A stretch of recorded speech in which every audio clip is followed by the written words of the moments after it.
This is Paul Donahue with Advanced Digital Automotive Group here at the Fall AMRA MAP conference here in Addison, Illinois at the K1 Speedway. So Kate has the new president and COO of CCAR, which is the Coordinating Committee for Automotive Repair. And they offer safety training as well as HAZMAT training in a convenient, easy to use online environment.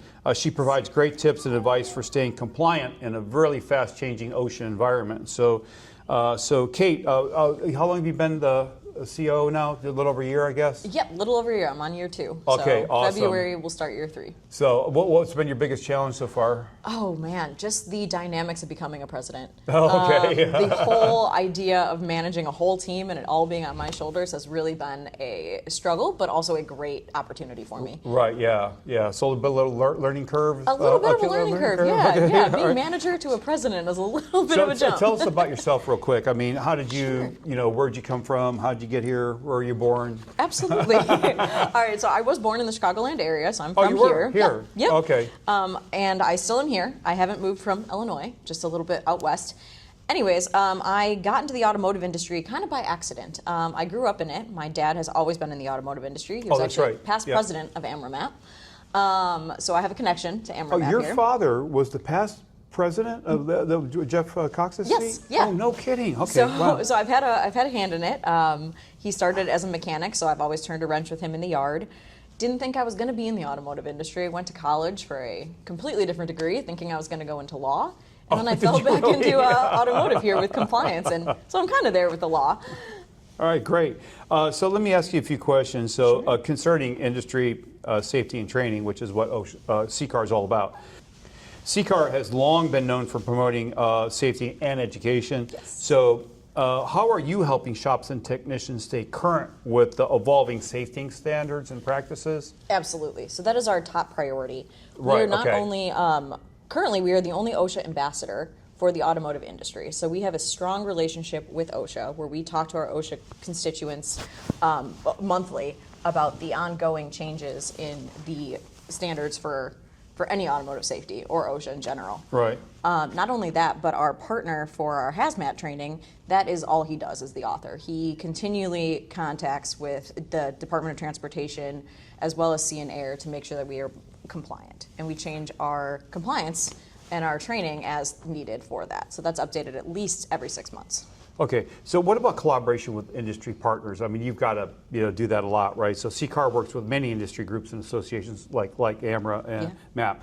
Can you share some examples of recent collaborations that have made a big impact on shops and their employees? Absolutely. So MAP is one of those. We, as you know, they go over to the California Bar as well as their legal team, and they comply. They get this record of all of the compliance that they need.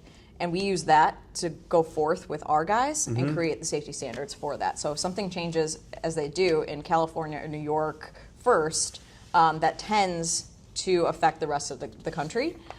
So we're first to get that information and make sure that we are, updating our records as needed. What do you think the most important benefits of CCAR, that CCAR provides to the independent automotive repair shop owner? I think the two major things are safety for your team, as well as a cost-saving benefit. So there is a cost up front, but the importance of training your employees to be safe creates a cost savings afterwards. So nobody's getting hurt on the shop floor. They're not producing work because they're at home. There's no injury or compliance missteps where you're going to have to pay either Department of Transportation or OSHA any fines. You're going to be compliant, so we're going to help you stay that way.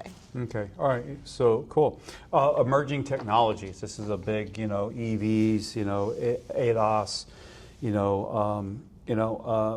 all these as they enter the market. How's CCAR preparing the industry to handle these changes?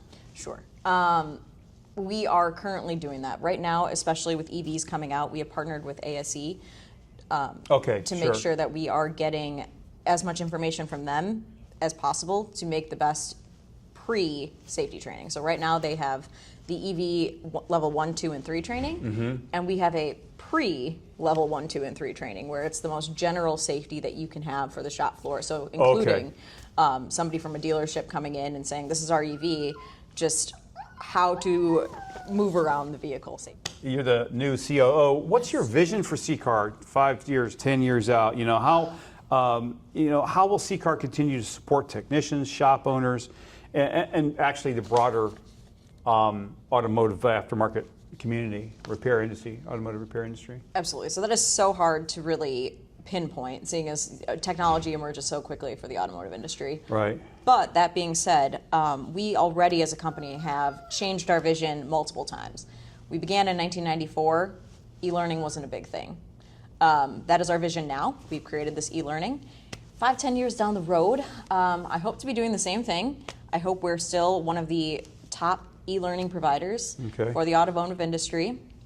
I would really love to get more of our constituents to become the aftermarket. Currently, our biggest are the OEs.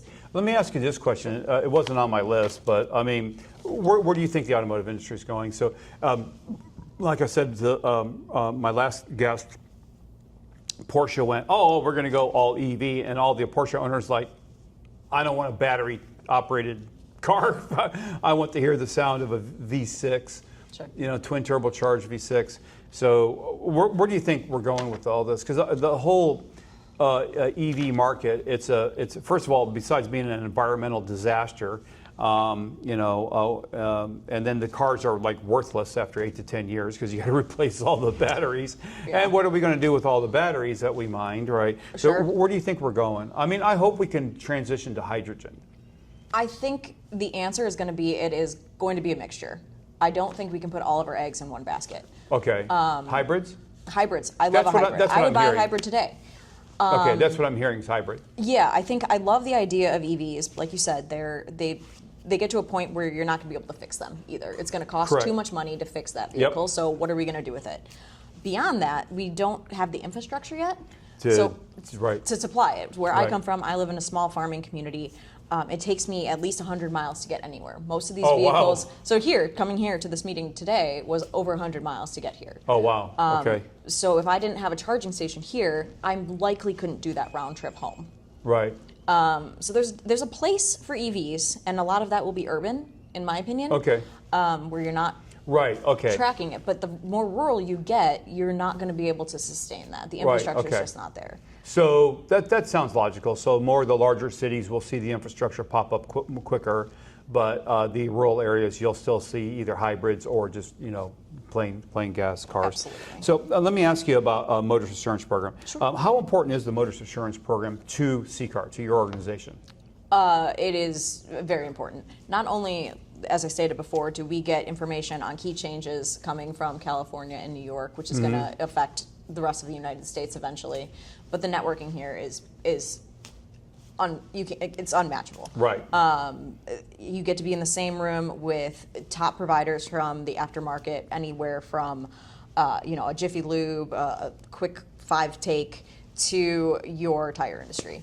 Yeah. The quality of people and the knowledge, you can't beat it. Right. Yeah. MAP and AMRA MAP brings together. I've been to quite a few of these. I've never seen a collection of corporate executives in one room in the automotive aftermarket industry than you will meet here at an AMRA MAP conference. That's for sure. How does MAP help you build trust with your customers?